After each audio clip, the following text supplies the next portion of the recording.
నమస్తే. శ్రీ మాత్రే నమః. శ్రీ గురుభ్యో నమః. మనకి ఖగోళ శాస్త్రంలో, జ్యోతిష్యంలో రకరకాల గ్రహాలు, కొంతమంది కొన్ని సంయోగాలు జరుగుతూ ఉండడము, అందులోనూ మరీ ముఖ్యంగా యోగాలు అనేవి మనకి కొన్ని గ్రహాలు కలవడం వల్ల విపరీతంగా యోగిస్తుంది. అది దేశకాలమాన పరిస్థితుల్లోనూ, ఇటు రాసుల పరంగా మనుషులకు మిశ్రమ ఫలితాలు ఇవ్వడము అది మనకి తెలిసిన విషయమే. అయితే ఇప్పుడు మనకి జూన్లో భాస్కర రాజ యోగము అనేది అత్యంత యోగించే ఈ యోగము సూర్యుడు బుధుడు వల్ల, అంటే వీరిద్దరి యొక్క సంయోగం వల్ల జరిగే ఈ భాస్కర రాజయోగం అనేది అత్యంత అత్యుత్తమమైన రాజయోగము. అయితే ఈ రాజయోగము సూర్యుడు బుధుడు కలయిక వల్ల ఎలా ఏర్పడుతోందంటే, బుధుడు సూర్యుని కంటే 28 డిగ్రీలకు మించి దూరం వెళ్తారు. వాళ్ళిద్దరి డిస్టెన్స్ 28 డిగ్రీస్కి దూరంగా ఉండడం వల్ల ఈ రాజయోగం అనేది ఏర్పడుతోంది. అయితే దీనివల్ల మరొక విశేషం ఏంటంటే, బుధుడు సూర్యుడికి దగ్గరలో తిరిగే అవకాశం కూడా ఇక్కడ ఖగోళంలో ఏర్పడుతోంది. వీళ్ళిద్దరూ ఒకానొక సందర్భంలో ఈ తిరగడంలో మిథున రాశిలో కలుసుకోవడం వల్ల ఈ రాజయోగం అనేది ఏర్పడుతోంది. అయితే ఈ భాస్కర అంటే ఏంటంటే అత్యంత ప్రకాశవంతమైనది అనే అర్థం అనమాట. అయితే ఈ ప్రకాశవంతము, ఈ సాహసోపేతము, అంటే ఈ భాస్కర యోగము పట్టడం వల్ల ఇటు దేశానికి కానీ, లేదా అంటే ఒక వ్యక్తికి కానీ, ఒక సంస్థకు కానీ, లేదా అంటే ఒక సమాజానికి కానీ, ఎవరికి తీసుకున్నా సరే ఫలితాలు చాలా సాహసోపేతంగాను, తర్వాత ప్రతిభావంతమైన నిర్ణయాలు తీసుకోవడము, విజ్ఞానవంతమైన నిర్ణయాలు తీసుకోవడము, లేదా పనులు చేయడము, అంటే ఈ యొక్క ప్రభావము చాలా ఎక్కువగా మంచిగా కనపడము, దాంతోపాటు ఆర్థికాభివృద్ధి ఎక్కువగా కలిగే అవకాశాలు ఈ భాస్కర రాజయోగంలో కనబడుతోంది. అది ఎప్పుడు జరుగుతోంది అంటే కనుక జూన్ నెలలో జరగబోతోంది. అయితే ఇది ఎలా ఏర్పడుతుంది అనే సంశయము రావచ్చు. అయితే ఈ యోగం ఏర్పడడానికి ముందుగా సూర్యుడు బుధుడు ఒకే కంజంక్షన్లో ఉండాలి, అది మొదటి పాయింట్. తరువాత వీరిద్దరి మధ్య దృష్టి యొక్క సంబంధం కూడా ఒకే కోణంలో ఉండాలి. తరువాత ఈ ప్రధాన కంజంక్షను బుధుడు కంబస్ట్ అవ్వకూడదు. వీళ్ళిద్దరూ ఒకేలాగా ఉండాలి, కానీ అస్తంగతం మాత్రం అవ్వకుండా ఉంటేనే ఈ రాజయోగం యొక్క ఫలితాలు ఏర్పడతాయి. అయితే సూర్యుడికి సమీపంలో తక్కువ డిగ్రీస్లో కనుక ఉంటే ఆ ప్రభావము సూర్యుడిని బలహీనపరచకూడదన్నమాట. ఇన్ని కండిషన్స్ మీద మనకి ఈ భాస్కర రాజయోగం ఏర్పడబోతోంది. అయితే ఈ భాస్కర రాజయోగము యొక్క ప్రభావము మనకి జూన్ మొదటి వారం నుంచి, అంటే జూన్ మొదలైన దగ్గర నుంచి సూర్యుడు బుధుడు ఇద్దరు కలిసి కరెక్ట్ కోణంలో, కరెక్ట్ అంటే ఒకే పర్ఫెక్ట్గా వాళ్ళ యొక్క గ్రహ సంచారము మిథున రాశిలో జరగబోతోంది. అయితే దీని యొక్క ప్రభావము, ఈ యోగము యొక్క ప్రభావము 12 రాశుల మీద ఎలా ఉండబోతోంది అనేది ఒక అంశం అయితే, మరి దేశకాలమాన పరిస్థితుల్లోనూ రక్షణ, రాజకీయ, న్యాయ వ్యవస్థ, వాతావరణము, వ్యవసాయము, ఇలా ప్రతి ఒక్కటి మన అంశము మనకి ఉపయోగపడేదే కదా. కేవలము 12 రాశులకే కాకుండా నేను చెప్పేది ప్రత్యేకంగా దేశంలో ఎలా ఉండబోతోంది, వాతావరణ పరంగా ఎలా ఉండబోతోంది, మన రక్షణ వ్యవస్థలో ఎలా ఉండబోతోంది, న్యాయపరంగా ఎలా ఉండబోతోంది, అండ్ రాజకీయ పరంగా ఎలా ఉండబోతోంది అనే ఈ అంశాలన్నిటినీ కూడా మీ అందరికీ తెలియాలి. ఎప్పుడూ మనుషులకే కాకుండా మన చుట్టూ ఏం జరుగుతోంది అనే అంశాలు కూడా ప్రతి ఒక్కరికి తెలియాలి అనే విషయంతో మీ ముందుకు ఈ ప్రత్యేకమైన అంశాలు తీసుకొస్తున్నాను. అయితే మరి ఈ రాజయోగం వల్ల ఏ రాశులకు బాగుంటోంది అనే విషయంలో క్లుప్తంగా చెప్తాను, తర్వాత సవివరంగా చెప్తాను.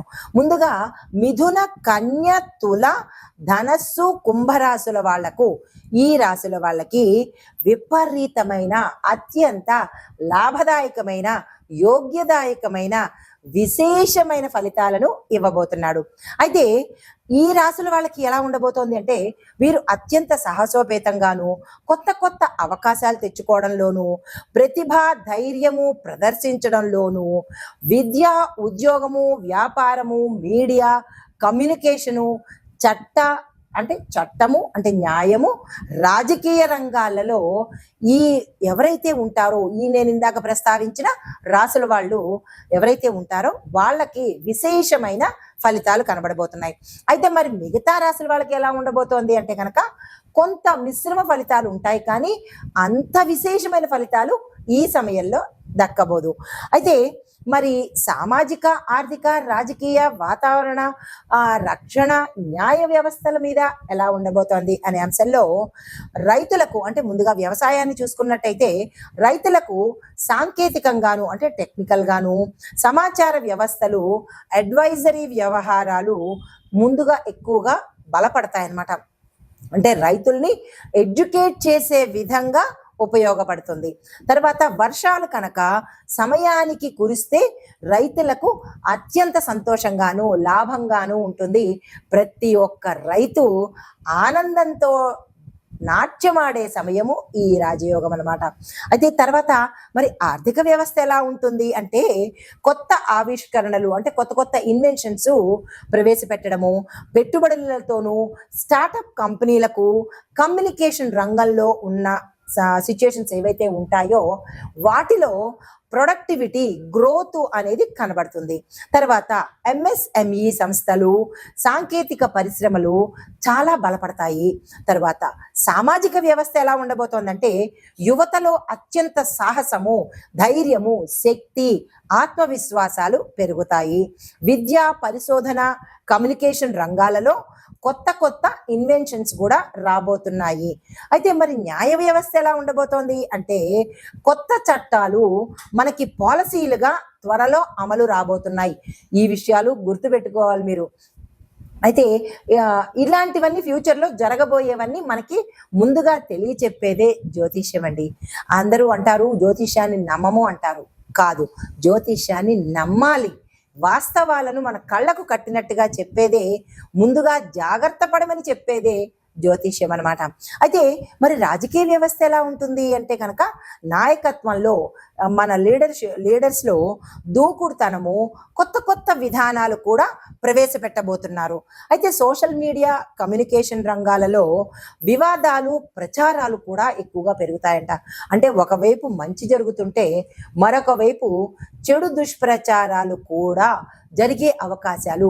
కమ్యూనికేషను అంటే ఈ సోషల్ మీడియా, కమ్యూనికేషన్ రంగాలు మంచికి ఉపయోగించుకుంటే దేశం బాగుపడుతుంది, చెడుకు ఉపయోగించుకుంటే దేశం సర్వనాశనం అయిపోతుంది.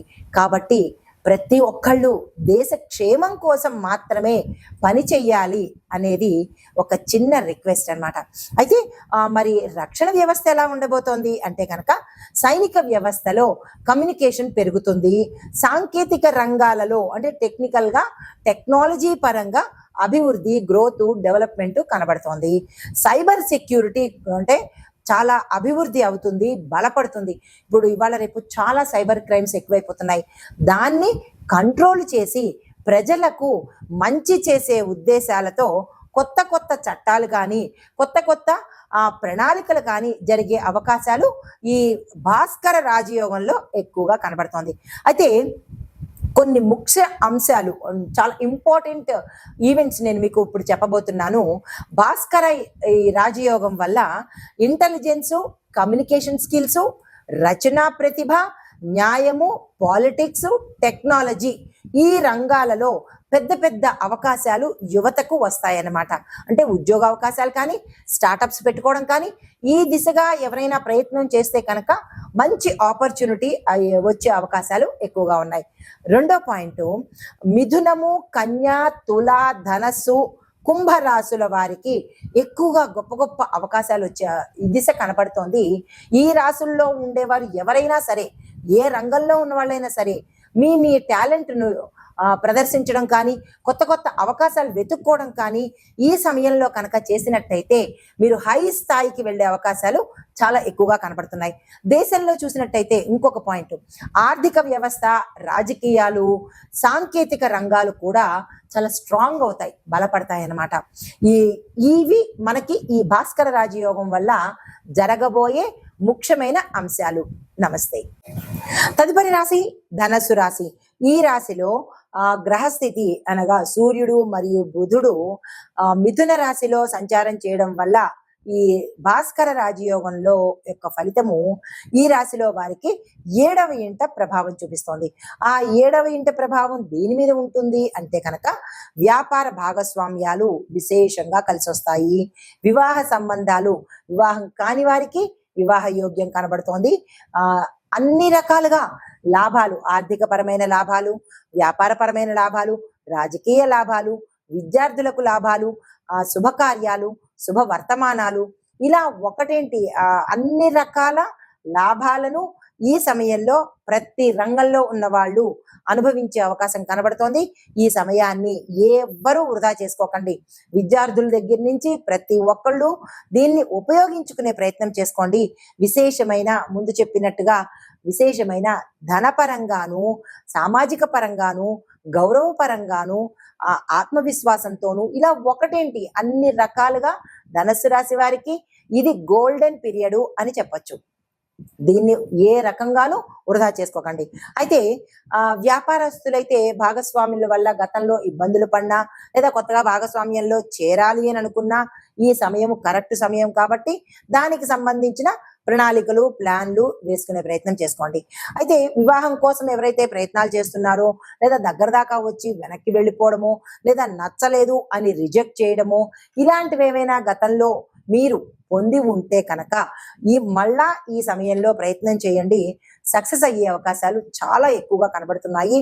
మీకు అనుకూలమైన స్థితిలో ఈ సమయం ఎక్కువగా ఉండబోతోంది. మరీ ప్రత్యేకించి కుటుంబ పరంగా చూసుకున్నట్టయితే భార్యాభర్తల మధ్య ఏవైనా చిరాకులు రావడం కానీ, అంటే మన లగ్నం నుంచి సప్తమానం కళత్రయోగం కాబట్టి వివాహాల కోసము, భార్యాభర్తల అన్యోన్యం కోసము, కుటుంబం కోసము సప్తమ స్థానంలో సంచారం చేస్తుంటే విశేషమైన ఫలితాలు ఉంటాయి.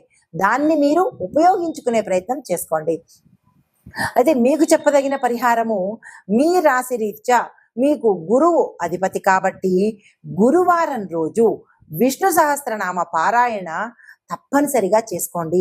మాకు విష్ణు సహస్రనామం రాదు, మేము చదవలేము అని అనుకున్న వాళ్లకు వినే ప్రయత్నం చేయండి. మేము వినడం కూడా కష్టము అని అనుకున్నప్పుడు ఏదైతే ఫలితాలు వస్తాయో వాటిని అనుభవించడం మాత్రమే తప్ప ఇంకొక రెమెడీ అయితే లేదు. ఆ జోలికి మాత్రం వెళ్ళకండి. అయితే ఇంకా సులువైనది చెప్తాను. ఈ మంత్రం కనుక మీరు చదివినట్టయితే 108 సార్లు విష్ణు సహస్రనామ పారాయణ చేసినంత ఫలితం కలుగుతుంది. ఈ అందరికీ తెలిసిందే అయినప్పటికీ మళ్ళా నేను మీకు చెప్తున్నాను, దీన్ని 3 సార్లు మీ నోటంట మీరు అనే ప్రయత్నం చేస్తే విష్ణు సహస్రనామాన్ని సహస్రం చదివినట్టుగా ఫలితం కనబడుతుంది. అయితే శ్రీరామ రామ రామేతి రమే రామే మనోరమే సహస్రనామ తత్తుల్యం రామనామ వరాననే ఈ మంత్రాన్ని కనీసము 3 సార్లు తప్పనిసరిగా చదివే ప్రయత్నం చేసుకోండి. చేసుకుంటే విష్ణు సహస్రనామం చదివినంత ఫలితం వస్తుంది. అయితే దీంతో పాటు మీరు ఏం చేయాలి అంటే కనుక పసుపుతో కూడినటువంటి పిండి వంటను కానీ, అంటే పులిహోరను కానీ, లేదా పసుపుతో చేసినటువంటి ఏదైనా పిండి వంటను నైవేద్యంగా పెట్టండి. పసుపును దానంగా ఇచ్చే ప్రయత్నం చేసుకోండి. పసుపు వస్త్రాలు కావచ్చు, పసుపు కావచ్చు, దానంగా ఇచ్చినట్టయితే గురుగ్రహం యొక్క అనుగ్రహం తప్పకుండా కలుగుతుంది. మరీ ప్రత్యేకించి భార్యాభర్తల విషయంలో అన్యోన్యం కోసం కానీ, గొడవలు పడుతున్నప్పుడు తిరిగి మళ్ళా కలుసుకోవడం కానీ, విడిపోయిన వాళ్ళు కానీ, కుటుంబంలో చిరాకులు ఉన్న వాళ్ళు కానీ ఈ రాశిలో ఉండి ఉంటే కనుక ఈ పరిహారం తప్పనిసరిగా చేసుకోండి. సానుకూలమైన ఫలితాలు పొందుతారు. నమస్తే.